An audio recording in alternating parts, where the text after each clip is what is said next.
Bonjour, chronique bande dessinée aujourd'hui manga, puisque je vais vous parler du premier volume de l'intégrale de La vie de Bouddha d'Osamu Tezuka. Le titre original est Bouddha. C'est traduit du japonais par Jacques Laloze, il y a une petite préface de Patrick Honoré, et c'est publié aux éditions Delcourt Tonkam dans la collection Tezuka. La BD originellement a commencé à être publiée au Japon en 1972, cette édition date de 2018, et ce premier volume fait tout de même 809 pages. Delcourt Tonkam poursuit ses très luxueuses rééditions intégrales des œuvres de Tezuka Osamu. Après une première salve constituée par Ayako et les deux volumes de l'histoire des Trois Adolphes, en voici une deuxième avec Barbara en un seul tome et les deux premiers volumes de l'intégrale de la vie de Bouddha, qui devrait en comprendre quatre. On est donc dans ce dernier cas sur une œuvre d'une toute autre ampleur, sur laquelle l'auteur a travaillé une dizaine d'années, et ce fort premier tome dont je vais vous entretenir aujourd'hui pèse déjà ses 800 pages. La vie de Bouddha est souvent comptée parmi les plus grands chefs-d'œuvre de l'auteur, qui en a commis quelques-uns. C'est aussi une BD importante dans sa carrière car elle a quelque chose de plus ou moins défini qui s'inscrit dans la transition opérée par Tezuka dans les années 70 vers des récits plus adultes et ou plus sombres. Ayako en est peut-être une illustration plus franche, tandis que l'histoire des Trois Adolphes est une œuvre tardive datant d'après cette transition. Mais la masse colossale de la vie de Bouddha y a probablement sa part. Le dessin demeure très rond et dynamique à la façon des réalisations antérieures de l'auteur, plus enfantines, mais le propos est autrement sombre ou peut-être surtout ambigu, avec des personnages qu'il n'est pas toujours aisé de faire entrer sans y revenir à deux fois dans les cases du bien et du mal. Par ailleurs, la violence de cette BD et son caractère très cru à l'occasion dans des registres sexuels ou même scatologiques, en dépit du trait plutôt naïf, ont de quoi surprendre un lecteur occidental qui s'attend à lire une sorte d'hagiographie. Mais s'agit-il seulement de cela? La question est compliquée et honnêtement je ne dispose pas des éléments me permettant d'y répondre de manière assurée. Cette question pourtant je me la posais avant même de faire l'acquisition de ce premier volume.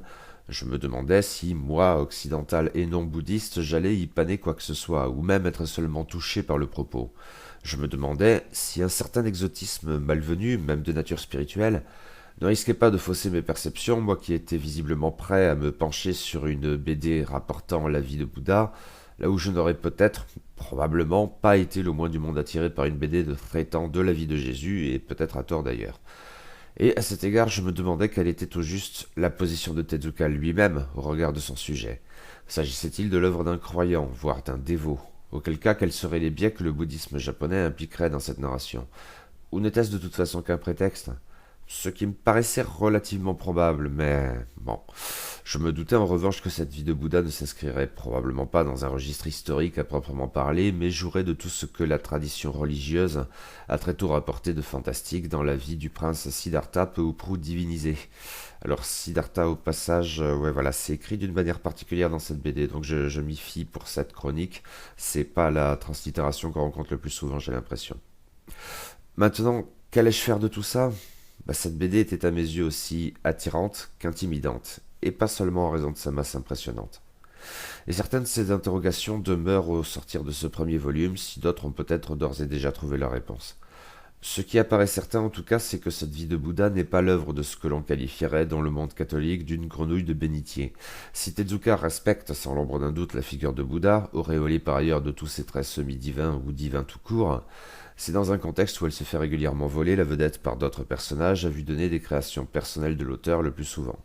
Par ailleurs, la dignité globale du propos s'accommode de traitements qu'un bigot jugerait irrévérencieux, l'aventure est frénétique quand Bouddha lui-même n'est pas au cœur du propos, et l'humour est très présent, qui joue par exemple des anachronismes très nombreux, en même temps que le dessin de l'auteur lorgne plus qu'à son tour sur la caricature, y compris bien sûr quand il s'agit d'apparaître lui-même dans sa BD dans un traditionnel caméo. Enfin, dans un registre probablement un peu différent, il faut noter combien Tezuka profite, entre guillemets, de son sujet pour développer des thèmes qui, sans être annexes, certainement pas, ne coulaient peut-être pas de source à ce point. Ici, tout spécialement, il insiste sur l'horreur que lui inspire le système des castes, c'est vraiment un thème central de ce premier tome. Et à ses côtés, l'idée que la séparation entre les hommes et les animaux n'a pas non plus lieu d'être. Sauf erreur, le bouddhisme a pu s'opposer historiquement aux castes, et ce rapport aux animaux y a souvent été associé dès les origines, débouchant éventuellement sur le végétarisme. Mais peut-être n'était-ce pas de manière aussi franche? Je ne suis pas sûr de moi, mes connaissances en la matière sont limitées, euphémisme, même si avant de lire cette BD, j'ai jugé bon d'éclairer un chouïa ma lanterne en lisant Le bouddhisme d'Henri Arvon. Vous trouverez la chronique sur le blog, il y a une vidéo également sur la chaîne YouTube. Ce qui s'est avéré assez utile au passage, au plan notamment de la contextualisation, historique mais aussi spirituelle. Mais Bouddha, dans cette BD rapportant sa vie, n'est pas toujours au cœur du propos. À vrai dire, sa naissance n'a lieu que vers la fin du premier tome compilé dans cette intégrale, soit un peu avant la moitié de ce premier volume. Et il s'en est passé des choses avant cela. Des choses qui peuvent paraître tout d'abord bien éloignées de la vie de Bouddha, même si tout y est lié d'une manière ou d'une autre. Après un bref préambule remontant aux origines de la civilisation aryenne et de sa spiritualité, avec le système des castes donc et la primauté accordée aux brahmanes, nous passons aux environs du 5e siècle avant Jésus-Christ dans le nord de l'Inde, quand un brahmane particulièrement respecté du nom d'Asita, un personnage historique, même si Tezuka ne reprend pas dans le détail la légende bouddhique le concernant, quand Asita, donc, après avoir rapporté un vieux mythe énigmatique qui introduit d'emblée le thème de la non-discrimination entre les hommes et les animaux, émet une prophétie. Viendra bientôt un homme sortant de l'ordinaire et qui sera le roi du monde. Il dépêche un de ses disciples, le jeune Naradatta, qui semble là encore avoir un modèle historique, pour trouver cet homme. Le brahmane part sans plus attendre et, très sûr de lui, suppose que l'homme qu'il cherche appartient à sa propre caste. Comment pourrait-il en aller autrement ? Toutefois, il doit bientôt se confronter à la charlatanerie de certains des siens, et la piste du roi du monde l'amène à s'intéresser tout particulièrement à un enfant qui n'est pas le prince Siddhartha, alors même pas né. Pire, cet enfant du nom de Tata est un intouchable, un paria hors caste, plus bas encore que les esclaves. Et nous faisons bientôt sa rencontre. Il s'avère qu'il s'agit d'un petit voleur, à la tête de sa bande de gosses aussi intouchables que lui. Ses traits évoquent un Astro le petit robot, mais avec quelque chose de rusé et malicieux en su, et il se balade tout le temps à poil. Il n'est certes pas le seul dans cette BD. Mais il s'agit bien d'un être hors du commun. Il bénéficie d'un don unique, la capacité à faire passer son esprit dans celui des animaux, pour sonder leurs pensées ou prendre temporairement le contrôle de leur corps, mais avec le plus grand respect. Au fond, c'est Tata, en sage incongru, qui tentera tout d'abord d'enseigner au sympathique mais obtus Naradatta le principe de non-discrimination du vivant, même si le brahmane, tout bien disposé qu'il soit, devra connaître bien des épreuves avant d'intégrer pleinement ce précepte, que son maître le sage Asita avait pourtant tenté de lui inculquer dès les premières pages de la BD. Mais Naradatta est un personnage relativement secondaire, bien vite, et ce premier volume, en tout cas sa première moitié, se focalise surtout sur deux autres figures, deux enfants, et des créations de Tezuka cette fois. Tata donc, mais aussi Chapra, qui appartient quant à lui à la caste des esclaves, la plus basse à l'intérieur du système, les parias étant à proprement parler en dehors. La première rencontre entre les deux se déroule très mal, avec Tata et les siens volant à Chapra des tissus qu'il convoyait pour son maître, lequel le menace en représailles de vendre sa mère. Pourtant, les deux enfants deviendront bientôt des amis. Ils sont aussi courageux l'un que l'autre, mais Tata a également pour lui sa ruse, son don peu ou prou magique, et dérivant des deux, une certaine sagesse hors norme qui le singularise plus encore. Chapra, lui, fait preuve d'une détermination presque inhumaine et a de l'ambition, car il serait prêt à tout pour échapper à sa condition d'esclave. Or, une opportunité lui est bientôt offerte qui lui permet de devenir le fils adoptif du général Budai, le chef des armées du Kosala, puissant royaume voisin de celui de Kapilavastu, Tilt, où vivent nos héros. Budai, à la dégaine hirsute impayable, est un excellent personnage, capable des pires atrocités comme de comportements autrement louables. C'est le type même de ces figures que l'on ose trop ranger dans les cases du bien et du mal. Mais il a certes sa contrepartie dans les rangs des guerriers, l'odieux Bandaka, archer hors pair et arriviste plein de morgue, le personnage véritablement maléfique de cette histoire, dont les yeux vides traduisent le caractère menaçant et détestable. Mais ce dernier ne prend véritablement de l'importance que plus tard. Or, nous y sommes. Kapilavastu est le lieu de l'enfance du Bouddha historique. Les aventures frénétiques de Tata et Chapra, riches en rebondissements, et en épisode typique du Neketsu, ce registre mythique plus ou moins créé par Tezuka, scènes d'entraînement et même de tournois incluses. Ces aventures, donc, il serait vain de vouloir résumer, sont dès lors entrecoupées de séquences au palais de Kapilavastu, où le couple royal attend la naissance d'un enfant, et tous les signes indiquent qu'il s'agira d'un être exceptionnel. Sa mère fait toujours ce rêve impliquant un éléphant qui entre dans son flanc droit. Les animaux se montrent si dociles à l'égard du roi qu'il vient à être dégoûté de la chasse. Une nuée de criquets anéantit l'armée du Kosala en même temps qu'elle sauve nos héros en bien fâcheuse posture. Oui, l'enfant à naître est bien le prince Siddhartha qui vient donc au monde, sous cette incarnation, un peu avant la moitié de ce premier volume. Le récit procède ensuite par ellipses et en alternant toujours, quoique avec moins d'ampleur et bien des zones d'ombre, avec les aventures de Chapra et Tata qui vieillissent à mesure. Nous avons ainsi des aperçus de l'enfance de Siddhartha, lequel ne répond pas tout à fait aux attentes du roi son père. Un personnage plutôt sympathique par ailleurs, mais qui entend élever un prince à même de lui succéder à la tête de Kapilavastu.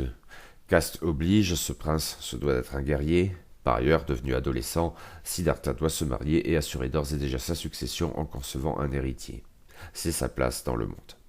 Mais c'est peu dire, Siddhartha déçoit les attentes de son père. Enfant indolent qui dort beaucoup et s'ennuie quand il ne dort pas, il n'a aucun goût pour le métier des armes, pour la politique ou pour la bagatelle. Ses centres d'intérêt sont ailleurs et les signes entourant sa naissance trouvent leur prolongement dans d'autres, plus ou moins explicites, ainsi que dans l'intérêt que lui manifestent divers brahmanes, qu'ils lui soient favorables ou hostiles. À plusieurs reprises, le futur Bouddha est ainsi amené à quitter le palais de Kapilavastu pour découvrir le monde, et si ce tableau commence d'ores et déjà à l'édifier, il lui répugne plus qu'à son tour. Le prince Siddhartha, sans le savoir, prend le relais des interrogations de Chapra sur le sort qui est le sien et celui des esclaves, mais en fait au-delà celui de tous les hommes sans discrimination de caste ou autre. Il entrevoit la vérité première qui est que la vie n'est que souffrance.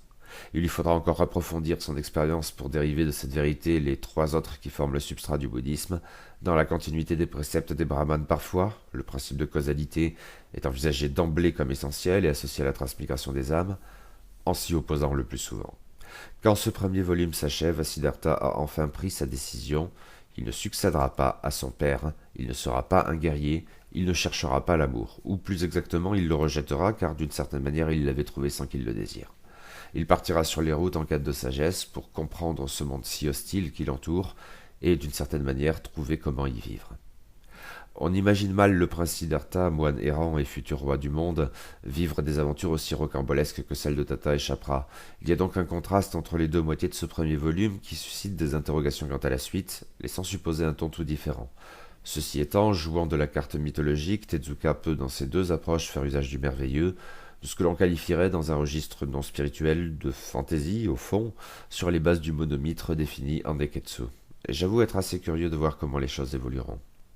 Car ce premier tome m'a amplement convaincu, oui. Il m'a tout d'abord surpris, comme décidément nombre de BD japonaises, mais il m'a assurément emballé. L'art du récit de Tezuka, mais aussi son dessin, même rond et enfantin, remarquablement dynamique par ailleurs, et bénéficiant à cet égard d'un découpage complexe, souvent éclaté, emporte l'adhésion. La vie de Bouddha, comme il se devait, n'implique pas de la part du lecteur une adhésion spirituelle particulière, si ce n'est celle à des valeurs somme toute universelles, ou ce qui s'en rapproche le plus dans un monde par essence complexe et contrasté, celle de l'humanisme. C'est au fond de cela que traite Tezuka au prétexte du bouddhisme, ce qui en fait une lecture universelle, autant qu'il est possible du moins, admirable et à suivre.